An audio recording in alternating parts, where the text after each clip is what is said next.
Doctor Lohia को मानने वाले लोग भी ये मानेंगे कि डॉक्टर लोहिया ने जन सामान्य को भगवान श्री राम के आदर्शों पर चलने की प्रेरणा देने के उद्देश्य से प्रतिवर्ष रामायण मेले का आयोजन किया करते थे। डॉक्टर लोहिया का ही एक ये बयान था कि बाबर, गजनी, गोरी, औरंगजेब लुटेरे थे, रसखान और रहीम हमारे पूर्वज।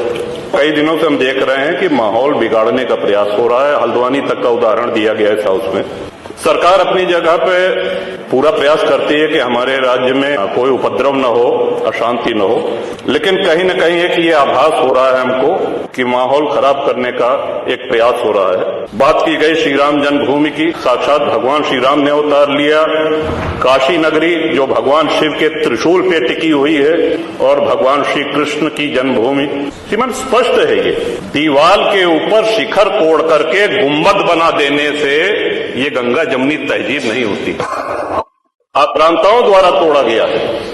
और एक और भ्रम फैलाया जा रहा है, जो व्यास जी के गुफा में जो पूजा हो रही है वो पूजा अनवरत सैकड़ों वर्ष से चलती आ रही है। ये बात बाहर जानी चाहिए श्रीमन। सन 93 में स्थानीय प्रशासन ने रोक लगाया। श्रीमन, उन पुजारी को भी हम प्रणाम करेंगे, 31 वर्ष जिन्होंने चाबी संभाल के रखी कि एक न एक दिन ऐसी सरकार आएगी कि ये ताला खुलेगा और इस चाबी की आवश्यकता।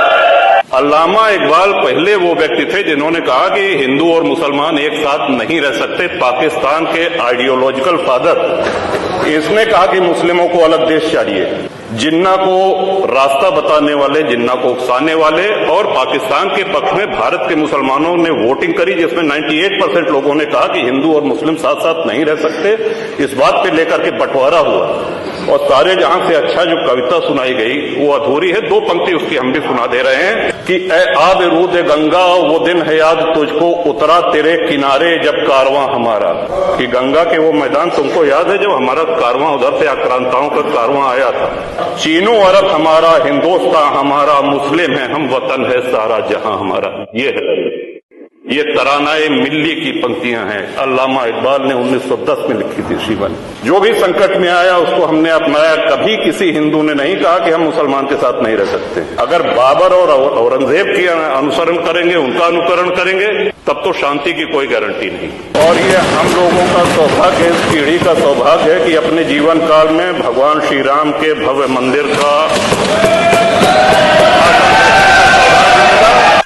मेरा ये भी मानना है कि आदि शंकराचार्य के बाद अगर कोई सनातन उत्थान का और हिंदू उत्थान का कार्य कर रहा है तो श्रीमान नरेंद्र मोदी।